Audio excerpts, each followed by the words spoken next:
and welcome to the World Report. Well, you're watching NDTV. Let's get you our top story, and that is a mass shooting in which 15 people were killed during the Jewish celebration at Sydney's Bondi beach. That was a terrorist attack inspired by Islamic State. Australia's Federal Police Commissioner has gone on to say that the suspects were the father-son duo, aged 50 and 24. Authorities have said the older man was shot dead while his son was being treated at a hospital on Tuesday. Earlier, the Prime Minister Anthony Albanese has also said that the suspects appeared to have been radicalized by beliefs associated with the Islamic State militant group. Albanese has also said that the remarks were based on evidence obtained, including the presence of Islamic State flags in the vehicle that has now been seized. To a terrorist attack inspired by Islamic State, allegedly committed by a father and son. There is no evidence to suggest other individuals were involved in this attack. However, we caution that this could change given it is early in our investigation. And it was Australia's Prime Minister Anthony Albanese who visited a Sydney hospital to pay a visit to a man who disarmed an apparent gunman during that mass shooting that took place at the Bondi beach in Australia. Albanese described Ahmed Al-Ahmed as a true Australian hero, and here's a special report on the man who inspired billions across the globe with his bravery. Very strong. Thank you very much. Your heart is strong. Thank you. Your courage is inspiring. Thank you very much.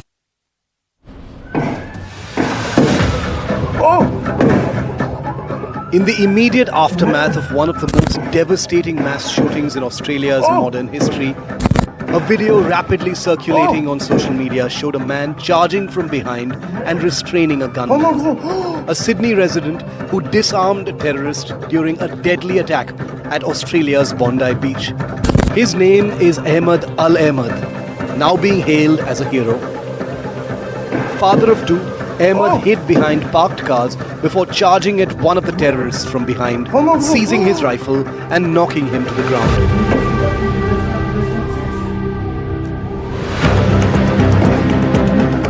Following his act of bravery, his name spread widely, as did a detail that turned out to be wrong. Various media outlets and publications described Ahmed Al-Ahmed as a fruit shop owner. But the fact is that he's not a fruit seller from Sydney's Sutherland Shire.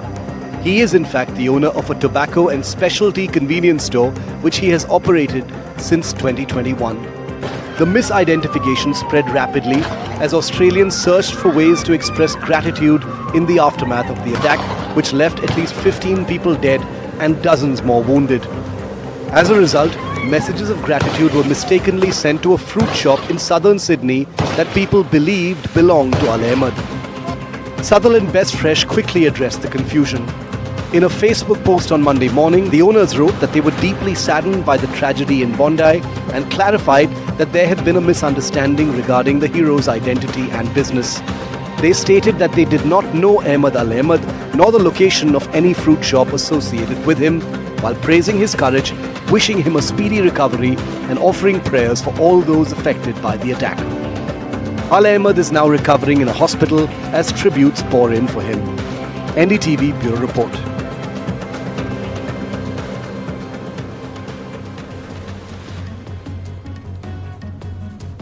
In other news, US President Donald Trump has filed a defamation lawsuit against the BBC, accusing the broadcaster of manipulating footage of his January 6, 2021 speech in a Panorama documentary.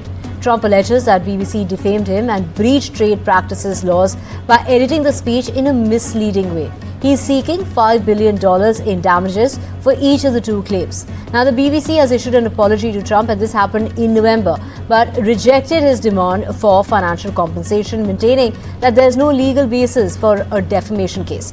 Trump's legal team claims the broadcaster intentionally, maliciously, and deceptively altered his speech, arguing that the edit distorted the meaning and harmed his reputation. My colleague Priyanka gets us more details. Trump said that the Panorama documentary that was aired January 6th made it falsely look like he directed supporters to march to the U.S. Capitol and fight like hell because they spliced things that he said that were almost 1 hour apart. Trump's legal team has called it a malicious and deceptive edit, which it was. The BBC has apologized. Of course, headlining the top executives had resigned already after apologizing.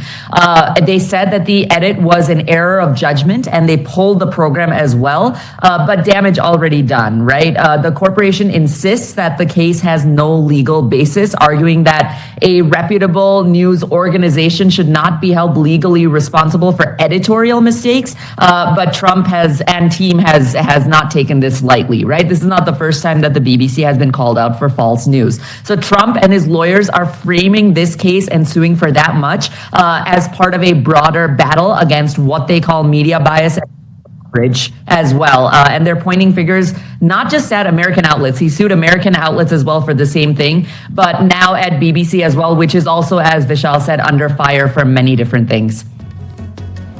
Right, thank you, Priyanka, for those details. Let's just switch tracks to legendary Hollywood filmmaker and actor Rob Reiner, known for directing several iconic films, including When Harry Met Sally, and this is Spinal Tap, as well as The Princess Bride.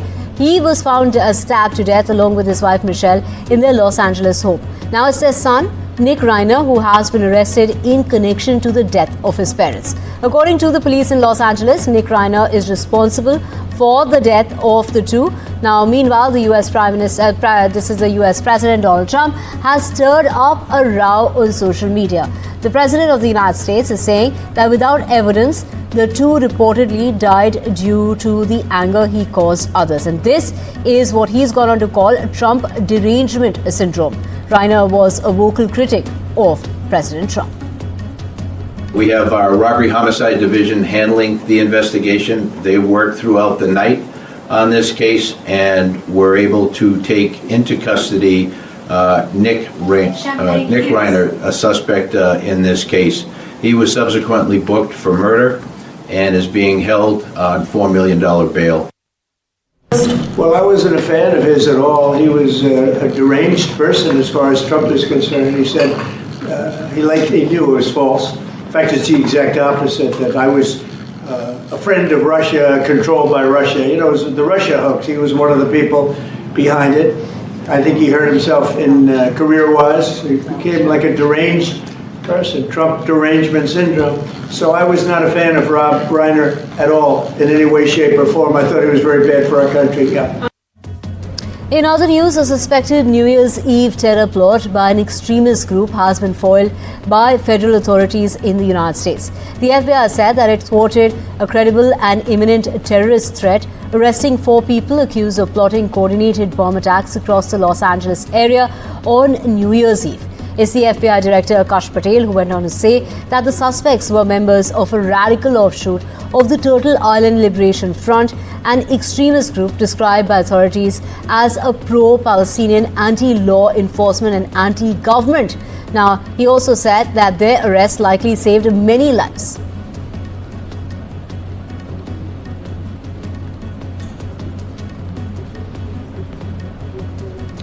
And in Ukraine, it's Ukraine's domestic security agency, the SBU, that has gone on to say that it carried out a landmark strike on a Russian submarine at the Black Sea port, claiming the vessel severely had damage. There was critical damage that was suffered and was effectively has been put out of action, according to the SBU.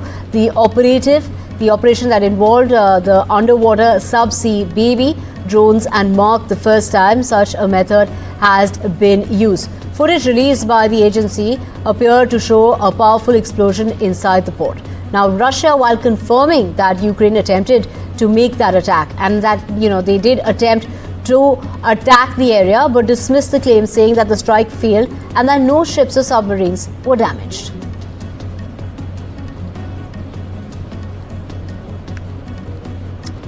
Let's get you more news, and this is Prime Minister Modi, who has addressed the India-Jordan Business Forum at Amman with Jordan's King Abdullah. saying that his visit to Jordan will boost bilateral linkages between the two nations. He arrived in Jordan for a 2-day visit on Monday, and the visit was part of a 3-country tour that will also take Prime Minister Modi to Ethiopia and to Oman this week. The police officers they were going door to door as far as Monday is concerned, seeking footage from home surveillance cameras as investigators have renewed a manhunt for the gunman who killed 2 students at the Brown University.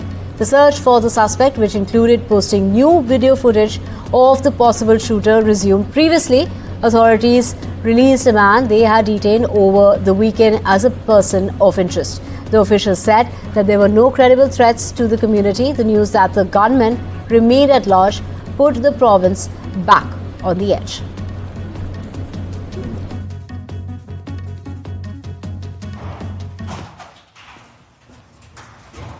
Police! Everybody's hands. Hands. I see there's something going on. We're here to help you. Just listen to what we have to say, okay? All right, breathe. Anybody hurt? Let's go grab it now. Quickly. Go, quick, go. In orderly, fast. Let's go. Let's go. Good job.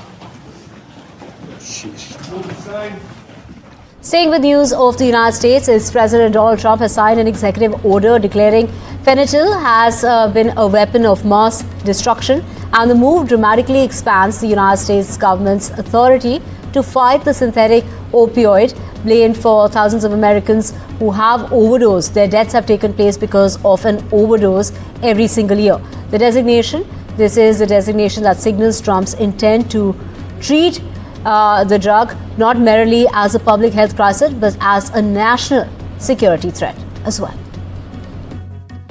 Ukrainian President Zelensky and US representatives on Monday concluded 2 days of talks regarding the peace plan in Berlin. Both sides have said that the progress was made. Zelensky met with Donald Trump's special ambassador Steve Witkoff and Trump's son-in-law as well for about 2 hours is what the meeting that took place with Zelensky. They're saying the important conversations with the US side are always complex and are difficult but very productive at the same time. More than a dozen people were hurt when a San Francisco cable car abruptly stopped on Monday afternoon. 15 people have been injured, and those who have been injured are ranging from minor to about moderate injuries as what has been suffered in that incident that has taken place. 2 of them were immediately taken to the hospital. There are 11 others who are also being treated for what the department described as minor aches and pains. The San Francisco Municipal Transportation Agency, which runs the cable cars, said it was actively investigating the accident and gave no reason for why the cable car stopped. Republican Senator Ted Cruz says that he wants restrictions on military flights approved before the government funding runs out at the end of next month. The announcement is to prevent another mid-air collision like the one over Washington, D.C. that killed 67 people in January. Section 373 needs to be stripped and the bill sent back to the House so that President Trump can sign into law and cement his legacy as a champion of aviation safety. In addition to stripping this language, Congress should enact the Bipartisan Rotor Act, which Senator Cantwell and I authored together. Our bill, which we're working to tee up for a vote before the full Senate, would require precise location transmission for all aircraft operating around D.C. airspace. Moving on to more news now, and as the Colombian President Gustavo Petro on Monday criticized the United States military strategy in the Caribbean. The president accused Washington of acting arbitrarily and killing civilians. Petro went on to accuse President Donald Trump of arrogance and said that it should seek out Colombia's advice if it wishes to tackle drug trafficking. Petro said that Trump's misidentification of some of those killed have also brought further complications for their relatives. El lanchero de Santa Marta, cuya familia visité y supe de su barrio y cómo les habían allanado su casa, los mismos delincuentes del barrio porque creían que tenían mucha plata guardada porque Trump había dicho que era un narcoterrorista muerto y el muerto no tenía techo sobre el cual dormir. Moving on now, it's Venezuela's president on Monday slamming Chilean president-elect Jose Antonio Costa, warning him not to mess with Venezuelan, these are migrants. Now, Chile has become the largest and the latest country in Latin America to veer towards the right, electing a deeply conservative politician who has attracted comparisons to Donald Trump. Costa has expressed nostalgia for the 17-year the military dictatorship of the late General Augusto. Now, this is, of course, opposing the legislation as far as the legalization of the same-sex marriage is concerned, and advocated in recent years for a constitutional ban on abortion as well. Tiene un gran reto porque va a tener a un presidente nazi pinochetista. Tiene un gran reto. Nosotros no nos metemos en eso. Son asuntos internos de Chile. Lo que sí yo me meto es decirle a este señor Capps, usted podrá ser seguidor de Hitler y educado en los valores de Hitler. Usted podrá ser pinochetista, convicto y confeso, pero cuidadito, le toca un pelo a un venezolano. A los venezolanos se respeta. Cuidadito. Escúchenme bien, ¿no? El que se mete con Venezuela se seca y usted se puede secar aceleradamente, señor K. Se los digo desde Caracas. Now, an ordinary Monday session in Mexico City's Congress descended into a brief scuffle amongst lawmakers. The tussle took place as a debate over transparency reform that turned into confrontational. Spectators and lawmakers raised their phones to record the struggle as members of rival blocs elbowed and pushed one another. The clash prompted a temporary suspension of the session. After lawmakers returned, the opposition walked out of the chamber. The ruling coalition then approved the reforms in their absence.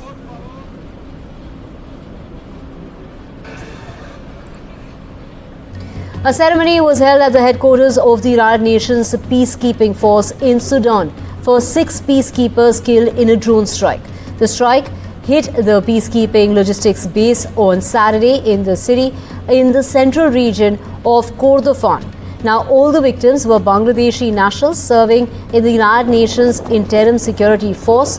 The United Nations again condemned the strike, warning attacks targeting UN peacekeepers could constitute war crimes under international law. Yesterday, the Secretary General spoke by phone with the Chief Advisor of Bangladesh, Muhammad Yunus, to express his condolences to the government and people of Bangladesh and to convey his solidarity following this horrific attack. In the statement, the Secretary General underscored that attacks targeting United Nations peacekeepers may constitute war crimes under international law, and he reminds all parties to the conflict of their obligation to protect UN personnel and civilians. And with that, we're slipping into a short break. Back with a whole lot more. You don't want to go anywhere. Stay with us.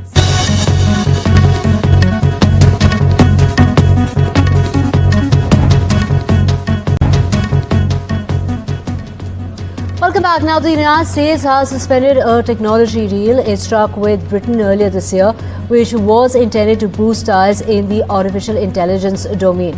Now, according to the Western media, British officials on Monday confirmed that the US has suspended the deal last week. The President of the United States, his administration has pushed for Britain's concessions in the areas of trade outside the tech partnership.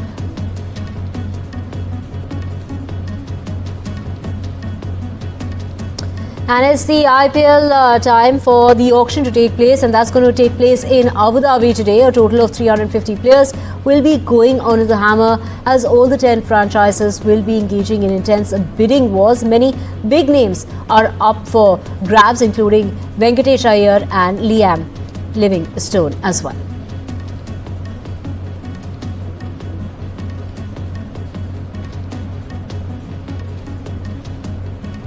And with that, we're slipping into a short break. Back with a whole lot more. Stay with us.